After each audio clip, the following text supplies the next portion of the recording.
본 방송에서 제공하는 투자 정보는 투자 판단에 대한 조언입니다. 방송에서 제공하는 주식의 가치, 가격 상승 및 하락에 대해서는 방송사에서 보장하지 않습니다.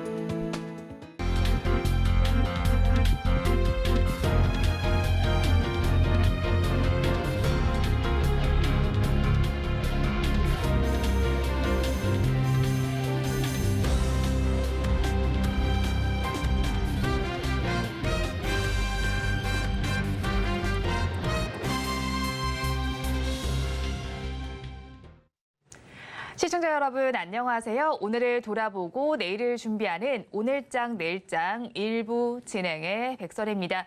CPI는 시장의 예상치를 상회하면서 결과가 발표됐습니다. 이 영향을 받아서인지 국내외 증시 전반에 찬물이 끼얹어진 모습입니다. 미국에서는 국채금리가 상승했고 지수는 하락세를 보였습니다. 우리 시장 역시도 연이틀 상승하더니 오늘은 지수가 내림세를 걷고 있는 모습이 나타나고 있습니다. 우리 양대 시장에서는 외국인과 기관이 동반 매도세를 보여주고 있고요. 특히나 외국인 투자자들은 15거래일 연속 코스피 시장에서 매도세를 펼치고 있는 상황입니다. 그리고 오늘은 에코프로 그룹주의 실적 발표도 예정이 되어 있습니다. 시장의 예상치를 하회할 것이라는 소식 속에서 그룹주 전반이 힘을 내지 못하고 있고요. 이것이 증시의 분위기에도 반영이 되고 있는 상황입니다. 오늘의 하락이 지금 쉼표가 될지 앞으로 변동성 장세가 이어질지 저희 방송과 함께 체크를 해보시기 바랍니다. 본 방송에서 제공해드리는 정보는 투자 판단에 대한 조언일 뿐 해당 주식의 가치와 수익률을 보장하지는 않습니다. 아울러 서울경제TV와 서울경제신문은 당사의 브랜드입니다. 최근 당사를 사칭하는 피해 사례가 늘어나는 만큼 각별히 주의해 주시기 바랍니다. 또 저희 방송 유튜브를 통해서도 보실 수 있습니다. 유튜브 검색창에 서울경제TV라고 검색하시면 저희 방송과 함께 하실 수 있으니까요. 실시간 채팅도 많이 참여해 주시기 바랍니다. 10월 13일 금요일입니다. 오늘장 내일장 1부는 이 시각 보도본부로 시작하겠습니다. 앞서서 살펴보셨던 헤드라인 중에서 세 가지를 골라서 심층적으로 다뤄보겠습니다. 오늘은 보도국의 김수빈 기자와 함께합니다. 어서 오세요. 안녕하세요.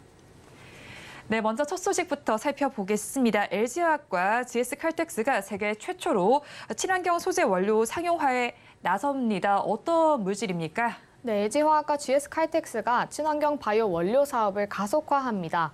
양사는 어제 생분해성 플라스틱 등 친환경 소재의 핵심 원료인 3하이드록시 프로피온산 공동사업 협력을 위한 양해각서를 체결했습니다. 3HP는 생분해성 플라스틱 등 친환경 소재의 핵심 원료입니다. 양사는 2021년 3HP 양산기술 개발을 위한 공동개발 협약을 체결하고 지난해 7월 GS칼텍스 여수 공장에 3HP 실증 플랜트를 착공했습니다. 이날 협약은 그동안 협력에 이은 것으로 공장 완공에 따라 내년 1분기 본격적으로 시제품을 생산할 계획입니다. 3HP는 식물성 유래 원료의 미생물 발효 공정을 통해 생산됩니다. 3HP로 만든 플라스틱은 뛰어난 생분해성과 높은 유연성을 지닌 고분자로 다양한 일회용품 소재를 대체할 수 있습니다. 바이오 아크릴산으로도 전환돼 기저귀에 적용되는 고흡수성 수지 등 여러 소재의 원료로도 쓰여 차세대 플랫폼 케미컬로 각광받고 있습니다. 전 세계적으로도요, 3HP 기술 개발을 위한 노력들이 많았을 것 같습니다. 지금 현재 현황은 어떤가요? 네, 세계적으로 이 3HP에 대한 기술 개발 시도는 있었는데요. 상용화되거나 상업화된 사례는 전무합니다. 따라서 개발되는 시제품은 세계 최초의 3HP 상용화 사례가 될 전망입니다. 이번 협력은 LG화학의 3HP 발효 원천 기술과 GS칼텍스의 분리정제 공정 기술 및 공정 스케일업 역량에 시너지가 있었기 때문에 가능했습니다. 양사는 협약을 기반으로 3HP 공동사업 모델 및 제반 사업을 함께 검토해 나가기로 했고요. 향후 양사는 생분해성 소재와 다양한 바이오 플라스틱 시장 상황을 고려해 공동사업 확대를 위한 합작법인 설립 검토 등 다양한 협력 논의도 포괄적으로 진행해 나갈 방침입니다. 다음으로 금융권 소식 짚어보겠습니다. 주택담보대출 받으신 분들 요즘 금리가 계속 오르면서 근심이 크실 것 같습니다. 그런데 이런 상황에서 시중은행들이 대환 상품을 줄여 출시를 하게 되면서 경쟁력을 높이고 있다고요? 네, 내년 초부터 이 주택담보대출이 온라인 원스톱 대환대출 플랫폼에 포함되는데요. 시중은행들이 이에 대응하기 위해 대환대출 혜택을 강화하고 있습니다. 금융권에 따르면 신한은행은 지난달 주요 시중은행들 중 처음으로 타 금융사 주담대 보유 고객이 신청할 수 있는 대안용 비대면 주담대 은행 갈아타기 상품을 출시했습니다. 신한은행은 해당 상품에 대해 별도의 우대금리 조건 없이 최저 4.1%의 특판금리를 적용했습니다. 5대 시중은행의 변동형 주담대 금리 하단보다 낮은 수준입니다. 이 상품에는 이미 1,500억 원 이상의 신청 금액이 몰린 것으로 전해집니다. 국민은행도 오는 20일 금리 수준이 낮게 형성되는 KB스타 아파트 담보대출 상품을 출시할 예정입니다. 신한은행과 같이 대환 고객만을 위한 상품은 아니지만 곧 확대되는 대환대출 인프라에 대응하기 위해 비대면 전용으로 출시됩니다. 당초에 시중은행들은요, 대환대출 상품을 주로 운용하지 않았던 걸로 기억을 합니다. 그런데 이렇게 영업을 강화하는 이유가 있을까요? 네, 아무래도 인터넷은행의 성장세가 무섭기 때문입니다. 올해 상반기 말 기준 국민, 신한 등 4대 시중은행의 가계대출은 지난해 말과 비교해 줄어든 반면 카카오, K, 토스뱅크의 가계대출은 7조 이상 늘어났습니다. 특히 카뱅을 중심으로 주담대가 5조 4,230억 원 증가했습니다. 최근 들어 은행들은 기존 고객들에 대한 역차별 등을 고려해 우대금리 조건을 없앴습니다. 이에 우대금리를 적용하거나 낮은 중거금리를 채택했던 인뱅을 중심으로 수요가 몰린 것으로 해석됩니다. 시중은행 입장에서 인터넷은행으로 고객 수요가 모조리 흡수될까 우려가 될 수 있습니다. 그래서 선제적으로 대환 관련 상품을 출시해 대응에 나선 겁니다. 아직 하나우리 농협은행은 주담대 대환대출 인프라에 대한 대응책이 따로 없는 상태입니다. 하지만 본격적인 대환 서비스 시작 전에 금리 인하나 상품 출시 등으로 채비할 것으로 보입니다. 마지막 소식입니다. 오늘 아이폰 15 시리즈와 애플워치 신제품이 우리나라에 공식 출시가 됐습니다. 늘 그래왔듯이 분위기 좋을 것 같은데 지금의 분위기는 어떤가요? 네, 올해도 오픈런 행렬이 이어졌습니다. 서울 중구 명동에 있는 플래그십 스토어 애플 명동 앞에는 상당한 인파가 몰린 것으로 알려집니다. 사전 예약줄은 물론 현장 구매줄까지도 사람들로 꽉 찼습니다. 심지어 핸드폰을 받기 위해 어젯밤부터 줄을 선 사람도 있었습니다. 오늘 출시된 신제품은 아이폰 15, 아이폰 15, 아이폰 15 플러스, 15 프로, 15 프로 맥스, 애플워치 9 시리즈 울트라 2 등입니다. 특히 고가 모델인 아이폰 프로, 프로 맥스를 선호하는 사람들이 많은 것으로 알려집니다. 선호도는 아이폰 15 프로, 프로 맥스 기본 플러스 순입니다. 색상은 내추럴 티타늄, 화이트 티타늄 계열의 선호도가 높고 기본 모델의 경우 핑크와 블루 색상이 인기가 많았습니다. 아이폰 15의 판매가는 기본 모델 125만 원, 플러스 135만 원, 프로 155만 5천 원, 프로맥스 190만 원부터입니다. 그런데 사실 아이폰은 최근 들어 디자인 변화는 그렇게 많이 느껴지진 않거든요. 그래도 기능적인 차이가 있으니까 이렇게 관심이 쏠리는 것 같습니다. 그러면 전작과는 어떤 차별점을 가지고 있을까요? 네, 가장 큰 차이점은 아무래도 충전 단자입니다. 이번 아이폰 15는 처음으로 C타입을 도입했습니다. C타입은 기존 라이트닝 포트보다 호환되는 기기들이 많아 소비자들이 비교적 편리함을 더 많이 느낍니다. 아울러 전작에서 프로와 프로 맥스에만 적용됐던 다이내믹 아일랜드가 전 모델로 확대됩니다. 2017년 아이폰 X부터 등장했던 탈모를 연장시키는 M자 노치가 완전히 사라집니다. 애플은 이번에도 기본형 모델과 프로형 모델의 성능에 크게 차이를 뒀고요. 일반과 플러스 모델의 경우 눈에 띄는 신기술은 없었는데요. 메인 카메라의 화소가 전작의 1,200만 화소에서 4,800만 화소로 향상되는 것 외에는 개선점이 비교적 미미했습니다. 현재 아이폰 15의 가장 큰 이슈는 발열입니다. 뿐만 아니라 갑작스러운 전원 꺼짐, 액정 얼룩 등 각종 성능 논란이 이어지고 있습니다. 마크리 애플코리아 영업총괄사장은 금융위원회 국정감사장에서 이 발열 문제에 대해 소프트웨어로 해결 가능하다고 언급했습니다. 각종 이슈들에도 늘품기 현상이 이어졌듯 이번에도 국내 흥행을 이어갈 수 있을지 주목됩니다. 네, 오늘 이 시각 보도본부에서는 3HP부터 애플의 신제품 공식 우리나라 출시 소식까지 전해드렸습니다. 보도국 김수빈 기자와 함께했습니다. 오늘 말씀 고맙습니다. 감사합니다. 계속해서 시황센터 연결해서 이 시각 시장 상황 알아보겠습니다. 최유정 캐스터가 준비하고 있습니다. 시황센터 최유정입니다. 간밤 발표된 미국 CPI는 예상치를 웃돈 가운데 중국 소비자 물가는 한 달 만에 상승세를 멈췄습니다. 또 생산자 물가는 전년 동기 대비 2.5% 하락하면서 디플레이션에 대한 우려가 다시금 고개를 들었습니다. 오늘 우리 시장은 이틀 동안 급등한 데 따른 차익 실현 욕구가 맞물리면서 양시장 하락세가 짙은 모습인데요. 코스피는 1% 넘게 하락하면서 2,454선에서 움직이고 있고요. 코스닥은 2% 넘게 빠지면서 818선에서 움직이는 모습입니다. 그렇다면 보다 자세한 지수 상황 코스피 먼저 살펴보겠습니다. 코스피 오늘 업종별로 살펴보면요. 어제와는 분위기가 사뭇 다른 모습입니다. 오늘 파란불 켜낸 업종이 훨씬 더 많이 보이고 있는 가운데 그중에서도 기계, 운수창고 업종 약세가 두드러지는 모습입니다. 오늘 지수를 살펴보면요. 어제는 2,480선을 눈앞에 두고 2,479선에서 장을 마쳤는데요. 오늘은 그보다 훨씬 더 떨어진 2,460선에서 시작해 등락을 보이다 현재는 1% 넘게 빠지면서 2,454선에서 움직이는 모습입니다. 이어서 수급도 살펴보도록 하겠습니다. 오늘 개인만이 매수 우위 보여주고 있는데요. 오늘 개인은 대형주와 제조업 쪽에서 강한 매수 흐름 가져가면서 현재 3,944억 원 사들이는 모습입니다. 이어서 기관과 외국인 동반 매도세 보이면서 지수를 끌어내리고 있는데요. 기관은 2,000억 원 가까이 팔아내고 있고요. 외국인은 2,115억 원 넘게 팔아내는 모습입니다. 이로써 외국인 13거래일 연속 매도세 이어가는 모습입니다. 이어서 코스닥도 살펴보도록 하겠습니다. 코스닥 오늘 유통업종을 뺀 전 업종이 파란불을 켜낸 가운데 그중에서도 금융업종 두드러진 약세를 보이고 있습니다.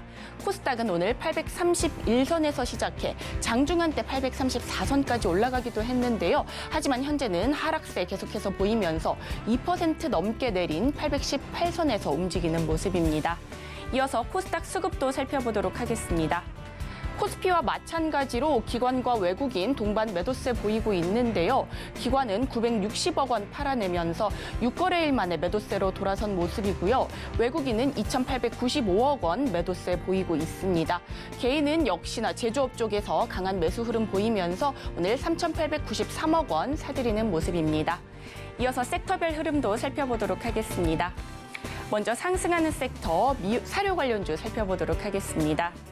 러시아군이 우크라이나 곡물 창고를 급습했다는 소식이 알려지면서 오늘 음식료, 곡물, 사료 업종 강세를 보이고 있습니다. 그중에서 가장 상승 탄력이 강한 사료 업종 살펴보도록 하겠습니다. 먼저 한일사료 오늘 9% 넘는 강세 보이고 있고요. 미래생명자원 오늘 장 초반부터 강했는데요. 현재는 21%대 빨간불 켜내는 모습입니다. 이어서 고려산업 오늘 23%까지 오르는 모습이었는데요.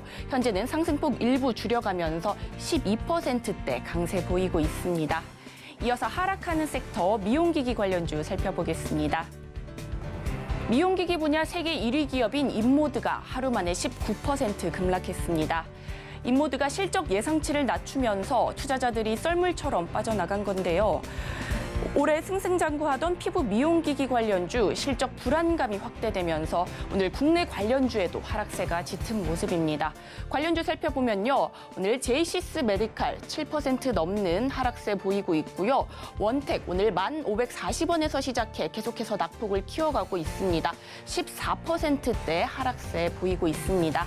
이상 오늘장 시황 살펴봤습니다. 남은 오후장도 저희와 함께 하시면서 현명한 투자 전략 세워가시기 바라겠습니다. 이상 시황센터 최유정이었습니다.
시시각각 변하는 시장의 이슈와 주가의 변동성에 투자 전략을 업데이트해보는 시간입니다. 오늘은 헤르메스 스탁 하차관 본부장과 함께합니다. 어서 오세요. 네, 안녕하십니까. 네, 본부장님과 이야기 나눠볼 뉴스 화면을 통해서 살펴보겠습니다. 미국 소비자 물가지수 상승률이 예상치를 웃돌면서 국내외 증시가 약세를 보이고 있습니다. 다만 기조적 물가 흐름을 보여주는 근원 물가 상승률은 떨어지면서 미국 연방준비제도가 다음 달 기준금리를 동결할 것이라는 관측에는 무게가 실립니다. 한편 연준의 다음 FOMC 회의는 현지 시간으로 10월 31일부터 11월 1일로 예정이 되어 있습니다. 관련해서 오늘 지수도 내림세를 걷고 있습니다. 자세한 내용 짚어보겠습니다. 일단 먼저 간밤에 발표됐던 CPI를 살펴봐야겠죠. CPI가 시장의 예상치를 웃돌면서 발표가 됐습니다. 이렇게 시장의 예상치를 웃돌았던 CPI 지수 본부장님께서는 어떻게 보셨는지 오늘 해석을 좀 꼼꼼하게 해봐야 할 것 같은데요. 어떻게 결과치를 보셨나요? 일단은 뭐 CPI 같은 경우가 예상치보다 조금 높게 올라왔잖아요. 네. 그러니까 이 부분에 대해서 뭐 사실 뭐 조금 오른 거니까 네. 괜찮을 거야라고 생각을 하실 수도 있지만 일단 PPI도 상승이 좀 나왔거든요. 물론 네. 이제 상승폭 자체는 줄였지만 0.5%가 상승률이 나왔고 PPI가 높게 나오면 그게 이제 소비자 물가에 연동이 되거든요. 좀 약간의 이 기간이 있긴 하지만 그리고 이제 최근에 유가의 변동성이 또 좀 있었기 때문에 보통 이렇게 변동성이 있고 나서는 또 이제 CPI에 부담감을 주는 부분들이 있습니다. 그러니까 지금 상황에서는 뭐 근원 CPI를 우리가 조금 더 집중해서 볼 필요는 있지만 네. 그래도 이제 헤드라인 CPI 같은 경우도 물가나 이런 부분에서 변동성이 생기게 되면 결국에는 상승력이 나올 수 있고 이런 것들이 금리 인하에 대한 기대감을 상당히 조금 무너뜨리게 되는 요인으로 될 수가 있거든요. 그렇기 때문에 CPI 같은 경우는 계속적인 좀 관심이 필요하다라고 보시면 좋을 것 같고 지금 시장에서 뭐 이런 각종 매크로적인 부분에 대해서 약간은 좀 간과를 하고 계신 게 뭐냐면 이게 금리가 어느 정도 상단이 왔기 때문에 뭐 해봐야 한 번, 해봐야 두 번 이런 심리가 조금 작용을 하고 있거든요. 네. 근데 사실상 그 부분이 부담감이 될 수밖에 없는 게 만약에 지표가 여기에서 다시 한번 CPI나 뭐 근원 CPI가 만약에 상승으로 돌아선다라고 또 해버리면은 네.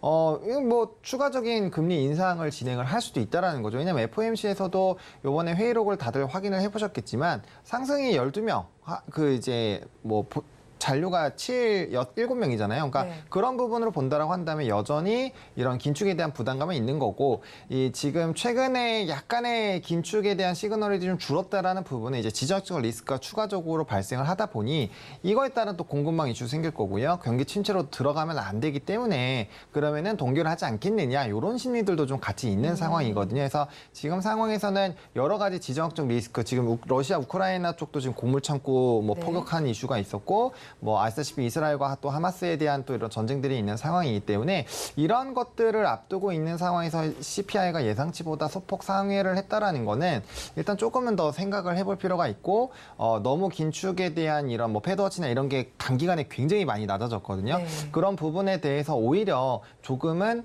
더 조심을 해봐야 되는 상황이지 않나라는 생각입니다. 네, 지정학적 리스크도 좀 잔존해 있는 상황 속에서 CPI가 소폭 상승세로 좀 발표가 됐습니다. 이런 상황에 대해서 조금 더 생각을 해볼 시간을 가져보셔야 할 것 같은데요. 그래도 시장에서는 금리 인상을 더 하지 않고 좀 동결을 할 가능성을 조금 더 높게 점치고 있는 것으로 보입니다. 그런데 그래도 사실 뭐 인상하지 않는다고 하더라도 현재 금리 수준이 높은 상황이긴 하거든요. 뭐 동결을 하더라도 고금리 기조가 유지가 되는 건데 그렇다면 이렇게 고금리 기조가 장기화된다면 글로벌 경제에 어떤 충격을 또 주게 될까요? 뭐 아시겠지만 이제 투자나 이런 부분이 줄어들 수가 있고요. 당연히 기업에 대한 이런 부담감들이 확대가 네. 될 수밖에 없죠. 특히나 뭐 기술주, 성장주 이런 쪽이 쉽지 않고 또 부채가 상당히 많은 지역들 또 우리나라 같은 경우는 뭐 금리 차에 대한 유지가 계속되고 있으니까 이게 떨어져 주면 우리가 동결하면서 상황이 좋아질 텐데 그게 또 아니기 때문에 네. 뭐 외국인의 수급 여전히 뭐 오늘 같은 경우도 현물에서의 좀 수급 이탈이 나오고 있잖아요. 지금 9월 중순부터 계속적으로 외국인은 팔고 있는 상황이거든요. 네. 뭐 전거래일에 옵션 만기일에서 좀 대량 선물에서는 매수가 들어오긴 했지만 또 다시 한번 매도로 넘어가고 있는 상황이어서 수급적인 부담감은 상당히 좀 있다라는 부분들. 그리고 이렇게 진행이 된다라고 한다면 사실상 증시에는 좀 부담스러울 수밖에 없죠. 그리고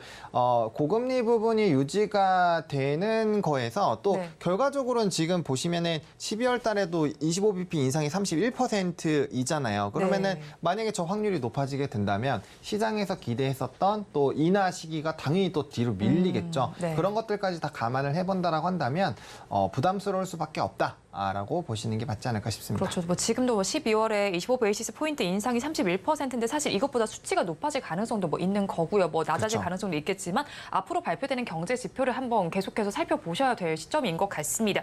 한편 또 러시아군이 우크라이나의 이제 곡물 창고를 좀 공격했다라는 소식이 앞서서 이제 본부장님께서 짚어주셨는데 그렇게 네네. 되면서 곡물과 사료주는 급등을 했습니다. 거기에 또 지정학적 리스크가 있으면서 유가도 또 자극을 받고 있는 만큼 앞으로의 곡물가가 치솟을 가능성도 있습니다. 그렇다면 사료와 곡물주 오늘장의 주가와 또 추가 앞으로 어떻게 될지는 어떤 시각으로 저희가 봐야 할까요?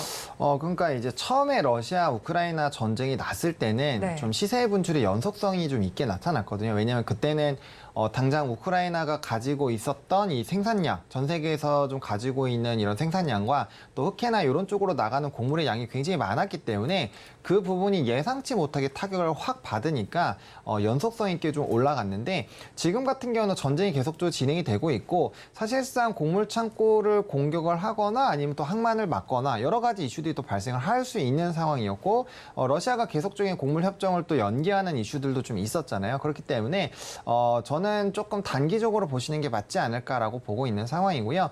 물론 이제 곡물 창고가 공격을 받았고 해당 부분에 대한 피해가 얼마나 컸는지는 아직 발표가 안 됐는데 네. 안 됐습니다. 만약에 뭐 곡물 창고에 있는 모든 게 다 전소됐다 이러면 또 추가적인 상승이 나오겠지만 네. 만약에 일부만 소실이 되거나 한다면 사실상 오늘의 좀 지수 주가 영향을 받은 부분들이 이미 좀 선반영이 되어 있다라고 보시는 게 맞지 않을까라고 보고 있고요. 물론 또 이제 변수 같은 경우 지정학적 리스크 갑자기 뭐 엄청나게 커진다거나 네. 그러면은 이제 아무래도 먹는 거에 대한 관심도가 높아질 수밖에 없거든요. 근데 지금 같은 경우는 좀 증시도 어렵고 뭐 금리에 대한 부담감이 커지고 있는 상황에서 어쨌든 지정학적 리스크들이 굉장히 좀 부각이 되고 있기 때문에 그와 연관된 종목군들이 좀 대거 움직이고 있다라고 보시면 좋을 것 같고 이전에는 선물 가격도 같이 동행해서 급등이 나왔거든요. 네. 근데 사실상 지금 뭐 세계 뭐 이제 식량 가격 지수라든지 이런 부분을 보시더라도 그렇게 큰 변동은 없습니다. 보통 이렇게 해서 좀 지정학적 리스크가 강해지고 거기에 따른 정말 부담감이 있다라고 한다면 선물 가격까지 같이 급등이 나와줘야 돼요. 근데 네. 그렇지 않고 있는 상황이어서 그리고 재고량이 생각보다 일부 지역에서 생산량이 좀 잘 나왔기 때문에 좀 기후가 안 좋았음에도 불구하고 일단 재고는 좀 어느 정도 있는 상황이거든요. 그래서 그런 부분에서 연속성 있게 좀 큰 변화를 이뤄내기는 뭐 좀 쉽지는 않을 것 같다라는 생각입니다. 일단은 뭐 단기적으로 바라보면 좋겠다는 의견을 주셨고 거기에 사실 뭐 이제 저희가 오늘 살펴봤을 때는 그래도 오늘은 또 곡물과 사료주가 움직이는 만큼 대장주격으로도 움직이는 종목들이 있잖아요. 미래생명자원의 경우에는 지금 21%대 강세를 보여주고 있고요. 그리고 고려산업의 경우에도 12%대, 그다음으로 한일사료는 10%대, 이 팜스토리는 8%대 강세를 보입니다. 그런데 지금 모든 종목들이 양봉을 띄우고는 있지만 윗꼬리를 달고 있는 상황이긴 합니다. 네네네. 앞서서 뭐 단기적으로 봐도 좋겠다라는 말씀 해주긴 하셨지만 그래도 뭐 지정학적 리스크도 있지만 기후 변화 이슈도 있는 만큼 앞으로 조금 더 장기적으로 볼 뭐 가능성은 없을까요? 그러니까 기후 변화로 사실상 이런 이제 곡물 쪽이 영향을 받으려면은 라니냐 효과가 지속이 되고 있는 상황에서 이런 공급망 이슈가 나오거나 아니면 작황이 굉장히 어려워지면 보다 더 강한 힘이 발생이 될 수 있는데 현재는 이제 라니냐 효과가 끝나고 이제 엘니뇨로 바뀌어 있는 상황이잖아요. 엘니뇨에서는 이제 소프트 곡물 뭐 예를 들면은 뭐 이 커피라든지 뭐 설탕 이런 소프트 곡물 쪽에 대한 네. 작황이 좀 어려워지거든요. 그래서 오히려 만약에 그런 쪽으로 기후 변화로 보신다고 한다면 지금은 그냥 설탕만 보시는 게 맞지 않을까. 설탕도 근데 사실상 기후에 대한 부분으로 좀 주요 생산지에서 생산이 좀 막히는 흐름들과 네. 플러스 알파로 이제 보호 무역주의가 같이 엮이면서 13년 만에 최고치를 갱신을 했잖아요. 그래서 네. 만약에 기후 쪽으로 보신다면 그쪽으로 보시는 게 맞다라고 보고 있고요. 지금 일반적인 곡물 쪽을 뭐 소맥이나 이런 쪽을 보신다라고 한다면 이건 그냥 지정적 리스크 그리고 공급망 이슈, 그다음에 창고에 대한 공격 이런 거에 따른 이제 시장에서의 이런 인지도가 높아지는 그런 것들이 좀 작용이 됐다라고 보시는 게 맞고요. 또 관련된 종목군들이 굉장히 많은데 네. 통상적으로 항상 이제 미래생명자원이나 뭐 한일사료 이런 종목군들이 좀 선발적으로 좀 움직이는 종목군들이긴 하거든요. 그렇기 때문에 해당 종목군들 만약에 접근을 하신다면 이런 종목군들로 접근하시는 게 맞고요.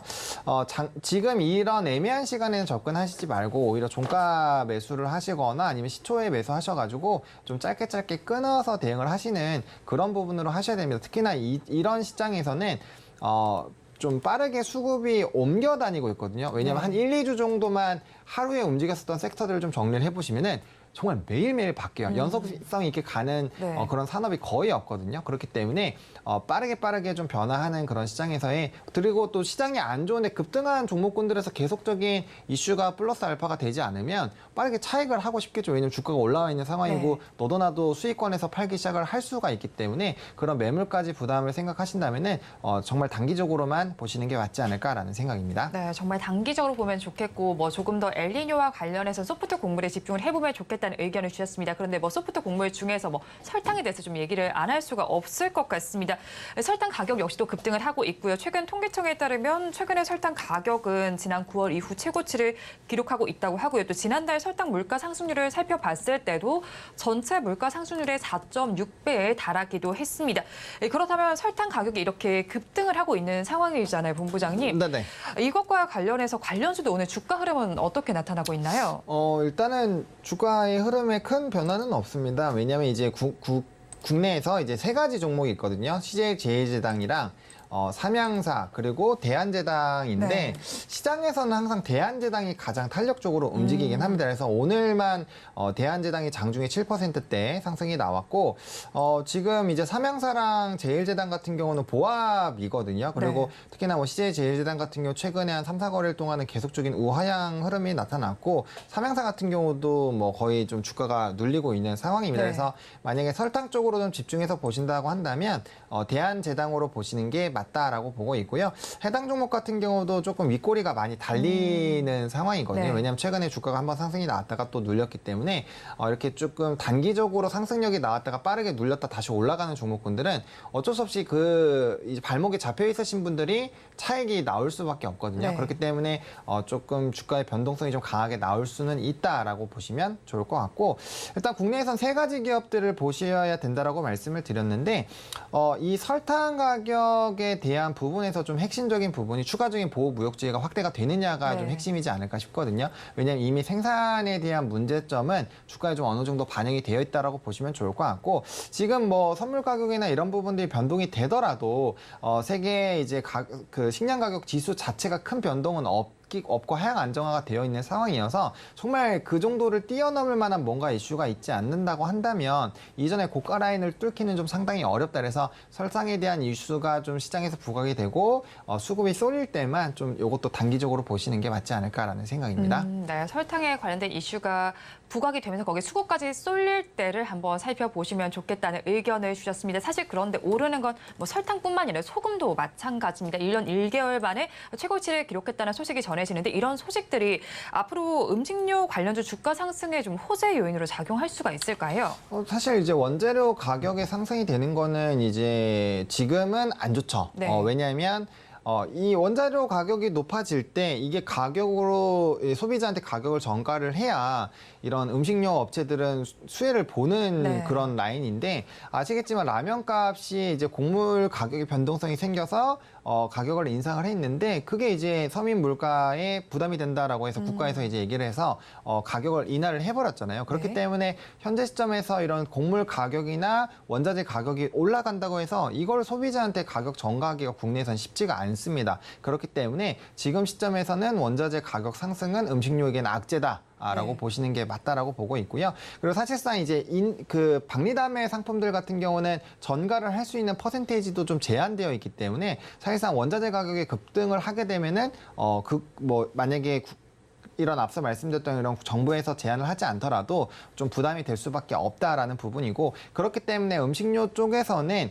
좀 수출에 많이 포커스가 되어 있는 기업들 위주로 관심을 가지시는 게 좋지 않을까라는 생각입니다. 그렇죠. 원재료 가격이 오르는 게 일단 뭐 음식료 관련 주에는 지금 당장은 부담 요소로 작용을 할 겁니다. 그런 만큼 수출에 조금 더 무게를 싣는 기업을 주목을 해보시면 좋겠는데요. 그렇다면 오늘 뭐 곡물과 사료주 그리고 음식료주까지 좀 살펴봤는데 어떤 섹터에서 토픽 종목을 가지고 오셨을까요? 음식료에서 골랐습니다. 네. 말씀 주신 것처럼 지금 시장에서는 이런 뭐 사료나 곡물 쪽이 탄력적으로 움직이겠지만 사실상 이제 매수 클릭하시기가 쉽지 않을 거거든요. 네. 그렇다고 뭐 음식료가 안 올랐냐 그건 또 아니에요. 그렇지만 이제 수출이나 이런 데이터 실적이 나올 수 있는 산업이기 때문에 뭐 이제 어느 정도 포트의 조정이 가능하다라는 거죠. 그래서 음식료 쪽에서 삼양식품을 들고 왔고요. 일단은 뭐 저도 라면을 굉장히 자주 먹는데 이게 요즘 아무래도 입에 엄청나게 잘 들어오거든요. 근데 이게 엔터라든지 컨텐츠 이런 문화들이 좋아지다 보니까 해외에서 또 이제 삶의 일부분으로 접근이 됐습니다. 그러면 사실상 갑자기 라면을 안 먹거나 그러기가 쉽지가 않거든요. 특히나 우리나라 라면 제품은 기타 어느 나라 가보시더라도 거의 독보적인 맛이거든요. 그래서 그런 부분에서는 충분히 좀 이슈가 될 수밖에 없고 또 이제 삼양식품 같은 경우 최근에 맵탱이 엄청나게 좀 핫했잖아요. 그래서 불닭볶음면에다가 이제 맵탱에 대한 이런 기대감이 확대가 되고 있고 수출 데이터 굉장히 좋고 실적에 대한 기대감도 있는 상황이어서 이러한 분위기 자체가 아예 꺾이지가 않는다라는 전제로 한다라면 충분히 물량 소화 이후에 주가의 상승력이 나올 수 있고 단기적으로 워낙 주가가 올랐기 때문에 한두 달 이상 정도는 실적 확인하고 기타 수출 데이터들을 확인하는 그런 기간 조정은 좀 나올 수가 있기 때문에 너무 성급하게 접근하시기보다는 분할 매수 관점으로 차근차근 모아가신다는 전략으로 대응을 해보시면 어떨까라는 생각입니다. 네, 탑픽 종목으로 삼양식품 짚어주셨습니다. 분할 매수 관점을 천천히 접근하면 좋겠다는 의견 주셨습니다. 지금까지 헤르메스 스탁 하창환 본부장과 함께했습니다. 오늘 말씀 고맙습니다. 네, 감사합니다.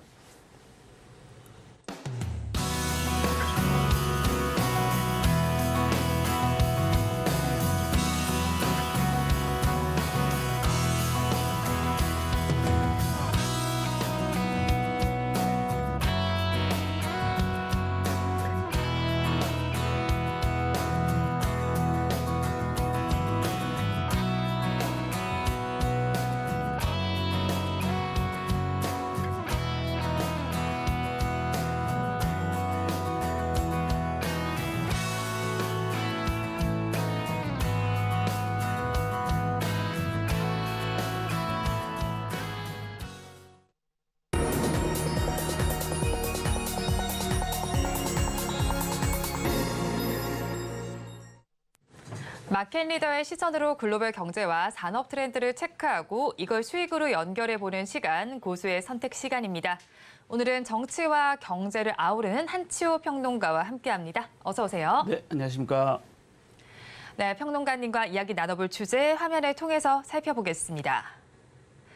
오늘의 주제입니다. 사실 건설주에는 호재가 없다고 봐야겠죠. 사면초가 상황에 놓여 있습니다. 고물가와 거기에 중동 리스크까지 더해졌습니다. 대응 전략 어떻게 짜면 좋을지 자세한 내용 오늘 짚어보도록 하겠습니다.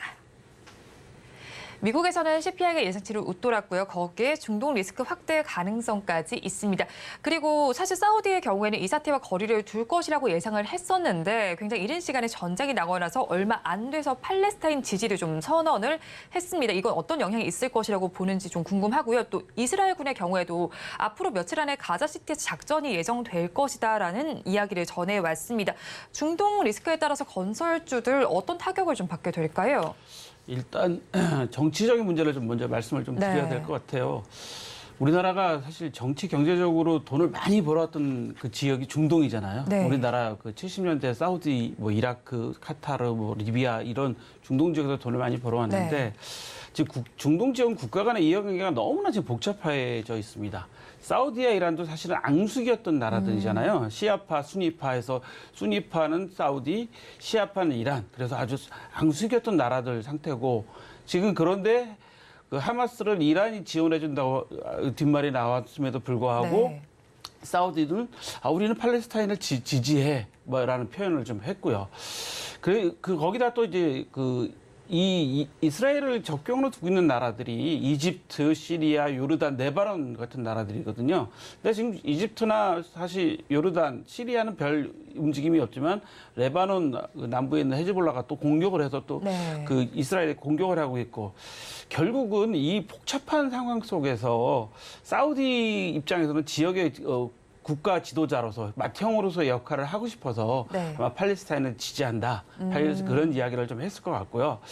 이번에 그 아랍에미레이트 구경에 올라서 지금 못 오잖아요. 연기했다, 무기한 연기했다 그러잖아요. 그것도 마찬가지죠. 아랍에미레이트에서 우리나라와 그 서로 투자 협정도 맺고 뭐 지금 항공 협정도 좀 하고 있다고 그러는데 그런 상황에서 지금 이런 전쟁이 터지니까 순방도 좀 늦추고 있고 뭐 이런 여러 가지 상황이 있어서 사실은 그 여러 가지 국제 정세와 경제 정세와 그러니까 정치, 경제, 사회 모든 문제가 좀 같이 엮여 있어서 풀 해법은 쉽지 않을 겁니다. 제가 사실 오늘 들어오기 전에 앞에 계신 우리 하창환 전문가와도 잠깐 이야기를 나눴었지만 아마 아까 뉴스에도 그 지금 뜨고 있는 게 110만 명의 그 가자지구 주민들한테 남쪽으로 대피하라고 지금 유엔에서 이제 통보를 했다는 거예요. 그 이야기는 뭐냐면 이제 도심으로 이제 밀고 들어가겠다는 그런 이제 이스라엘의 방침인 것 같은데 주변 국가들이 참여하는 전면전이 일어나지 않겠지만 국지전이라도 한번 확 세게 한번 그 전쟁이 붙고 나서 빨리 정리가 될 그런 분위기입니다. 사실 사우디 같은 입장이 지금 이번에 그 이스라엘하고 국교 정상화를 지금 하려고 하던 참인데 이런 일이 터진 거고요.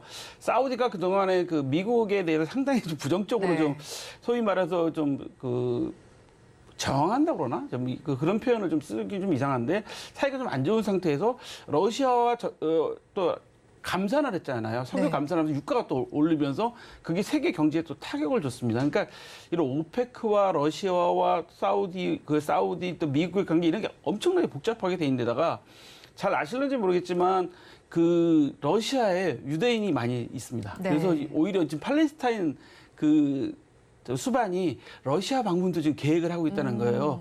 유대인들도 좀 진정시켜달라고 이야기를 하려고. 그러니까 이게 모든 나라들이 같이 복잡하게 엮여 있는 데다가 또 우크라이나 젤렌스키 대통령도 지금 내가 지금 저 이스라엘 방문 한번 해야 되겠다라고 이야기했는데 젤렌스키 대통령도 유대인이랍니다. 유대계라니까 이게 지금 전 세계 자칫하면 유대계와 이 반유대계 또 이 전쟁이 또 될 수 있는 그런 상황으로 흐르고 있어서 아주 어려운 상황이지만 사실 우리나라가 중동에 대한 건설에 관한 것은 우리나라가 아주 오래된 노하우를 가지고 있고 또 인맥관계를 가지고 있기 때문에 큰 타격이라기보다는 지금 이제 약간 투자나 여러 가지 부분에서는 좀 주춤할 가능성이 상당히 높다. 이렇게 보셔야 될 것 같습니다. 네, 그렇죠. 사실 뭐 여러 가지 문제가 엮여 있고 나라 역시도 많은 나라들이 함께 좀 이해관계가 충돌하기도 하고 있는 것 같습니다. 그런 상황에서 우리 건설주에 미칠 영향에 대해서 한번 질문을 드려봤는데요. 우리 건설주의 상황은 녹록지 못합니다. 우리 건설업계가 올해 들어서 수익성과 안정성이 모두 추락하고 있는 상황입니다. 자금 조달의 난항을 겪고 있는데 여기에 CPI까지 좀 찬물을 끼얹었다라고 봐야겠죠. 그래도 해외 수주액을 살펴보면 지난 2015년 이후로 최고치를 기록했다라는 소식이 전해지고 있고요. 그중에서 수주액이 가장 높은 건설사는 삼성물산이기도 합니다. 그런데 이게 좀 호재 요인만 볼 수는 없다라는 생각이 드는 게 수주 실적은 좋습니다. 그런데 부채 비율이 또 높다는 얘기가 들려오더라고요. 어떻게 저희 해석하면 좋을까요? 혹시 이거 기억하세요? 2008년 9년에 리먼 브라더스 사태 나서 부동산 경제 금융위기가 왔을 때 그 원인이 뭐였죠? 미국의 모기지론. 결국 부동산 문제였어요. 부동산 문제에서 출발하거든요. 근데 건설사는 부동산 문제에서 출발하게 돼 있으니까. 근데 사실 부동산이 좀 경기 불황, 뭐 원가 상승, 물가 상승으로 해서 자금 조달이 어렵다는 건 이미 이야기 많이 나왔는데 어제 이제 한국은행에서 외감 기업 경영분석 발표를 한 거 보면 2만 개 넘는 그 외감 기업의 2분기 영업이익률이 2022년에 6.5%에서 2023년 동기에는 3.3%로 영업이익률이 반토막 났습니다. 그리고 두 번째로 매출액이 세전 순이익률이 7.3%에서 3.4%로 그것도 또 반토막으로 떨어졌습니다. 부채 비율은 반면에 135.6%에서 150.3%로 증가를 했어요. 근데 1분기가 부채 비율이 137.8%였는데 그 2분기에는 150.3%로 증가했다.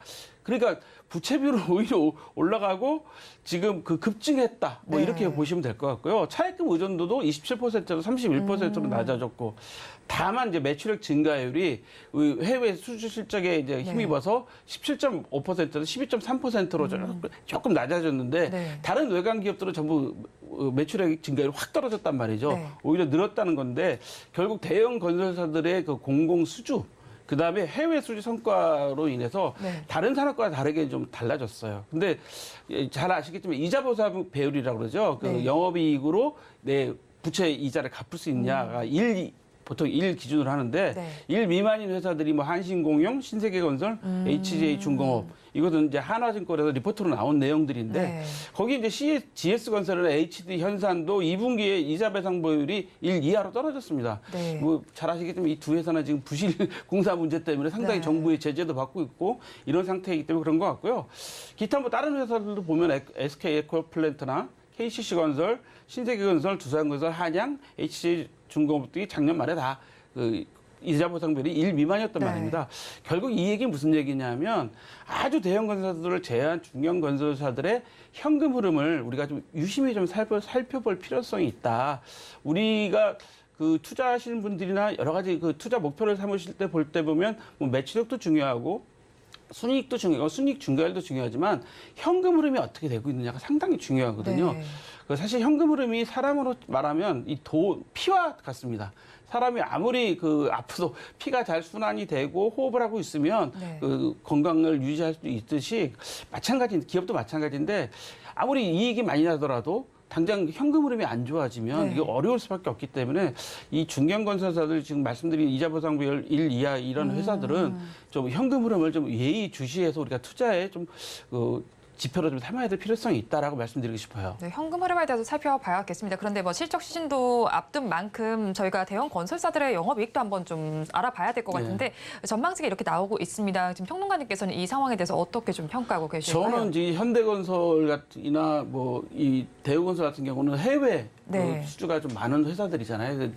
DL, ENC 같은 경우도 네. 마찬가지고요. GS는 지난번에 그 국내 그 부실 때문에 약간 그 여러 가지 영향을 좀 받고 있는 것 같고 네. 하기 때문에 아마 그 3분기에는 더 영업이익이 좀 더 올라갈 겁니다. 지금 네. 올라가고 상당히 좋은 원인들이 많이 있기 때문에 저는 좀 장기적으로, 중장기적으로 건설사들은 좋아질 거다. 그러나 당장 확 좋아지지는 않는다. 네. 그 얘기 기억하세요? 옛날 그 문재인 정부 때 김현미 장관이 말씀하셨던가요? 국회 나와서 뭐 부동산 문제 말씀하니까 네. 빵처럼 막 찍어낼 수도 없지 않느냐, 뭐 이런 말씀하셨던 거 네, 기억하기 네. 때문에 건설은 회복하는 데 시간이 좀 많이 걸린다. 네. 라고 이해하셔야 될 것 같아요. 네, 중장기적으로 나아지겠지만 지금 당장은 사실 길을 찾기가 좀 어려워 보입니다. 그런데 또 건설주 약세의 주요 원인으로 꼽히는 부분은 원가율이 꼽힙니다. 금융감독원 전자공시에 따르면요, 올해 상반기 주요 건설사의 매출 원가율이 90%를 웃도는 것으로 나타났습니다. 레미콘과 뭐 시멘트 같은 원자재 가격이 오른 영향 때문일 텐데, 그렇다면 이런 상황에서 현 시점에서 게임 체인저로 작용할 요인은 없을지 굉장히 궁금합니다. 이 건설주의 냉각기가 언제까지 지속될까요? 전 앞으로 한 9개월 이상 갈 거다. 네. 장기적으로 좀 봐야 될 것 같습니다.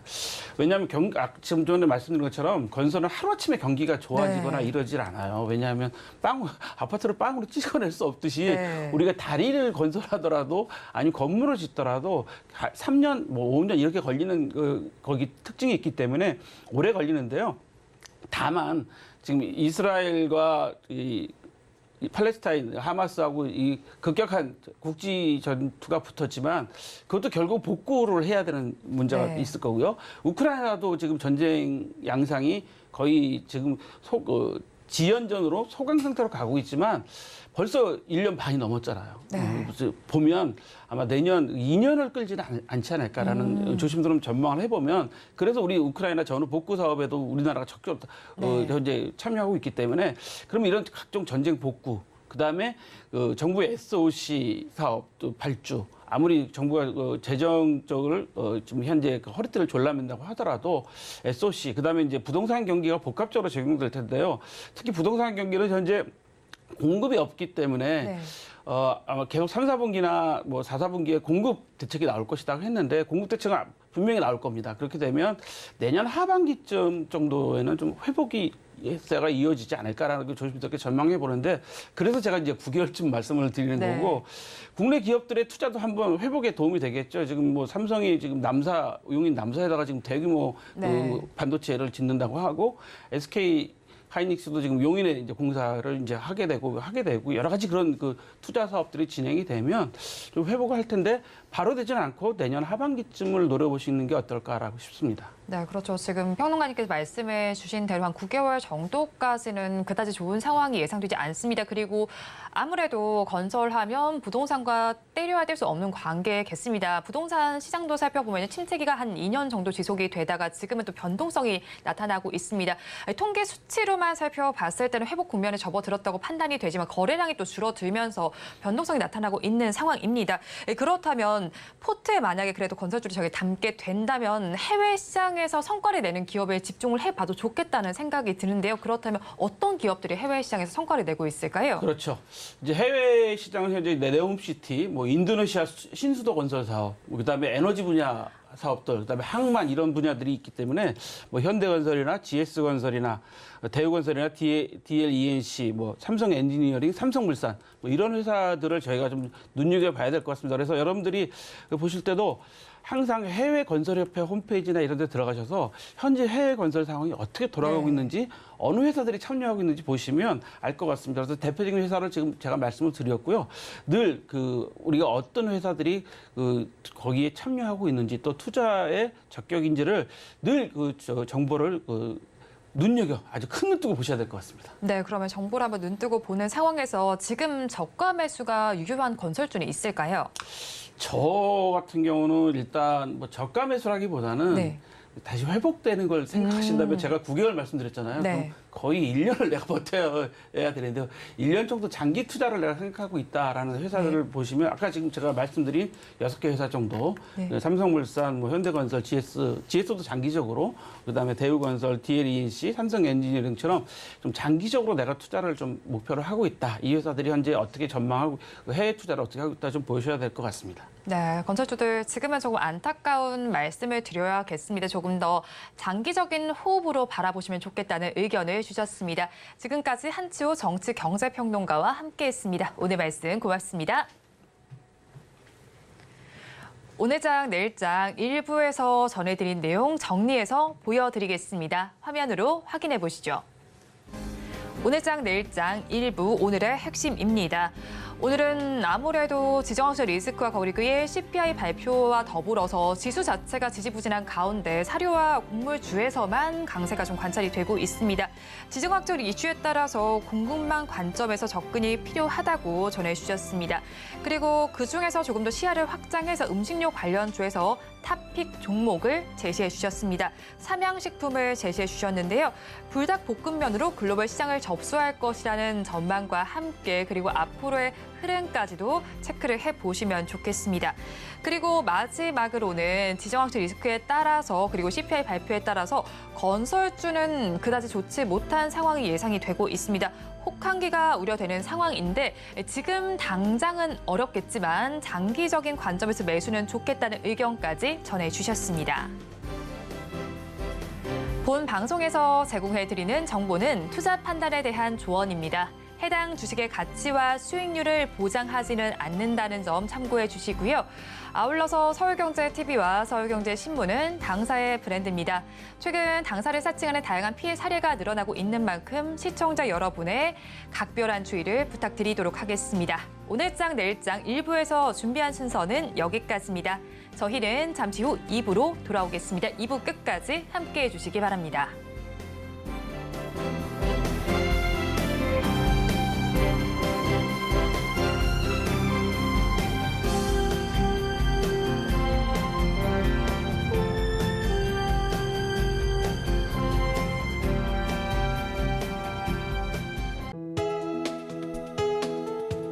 본 방송에서 제공하는 투자 정보는 투자 판단에 대한 조언입니다.